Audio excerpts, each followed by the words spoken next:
पूजा पाइबा देवादेवी नाँ मंदिर मंदिर हवा दरकार मद दुकान हेल्ले कौन हम मंदिर हवा दरकार मद दुकान हेल्ले कौन हम मो नित्यानंद साहू आम आसबार उद्देश्य है जिलापाल को आम अवगत करते आसलु जे कौन देवादेवी नाँ मद दुकान बार खोला न जाऊ आम विगत किसी दिन तले शुणा पाइलु बाईपास पाखे एक मद दुकान बार खोलने जाऊँगी तार नामकरण कार्य कराई अंबिका नाँ कराव बोली बाईपास छक उपर मठ साही पाखे आम पर्टिकुलर जानी ना कि आम जहाँ खबर पाई कि आम सनातन धर्म कठारघात होती तो आम एति नवेदन करुँ कलेक्टर को जे सी ए प्रति दृष्टि दिंतु कौन देवादेवी नाँ मद दुकान बार खोला न जाऊ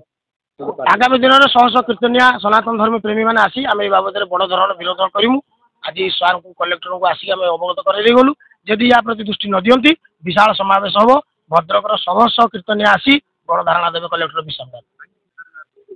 सनातन धर्म प्रति कठारघात हो कौन देवादेवी की आम सम्मान कर देवादेवी उच्च कोटर तो नाँ व्यवसाय करने अनेक प्रकार नामकरण हो पार तो सनातन धर्म देवादेवी नाँ नहीं व्यवसाय करने उचित नुहे यह कठारघात आम सनातन धर्म प्रति कठारघात होमको भी बाधुची।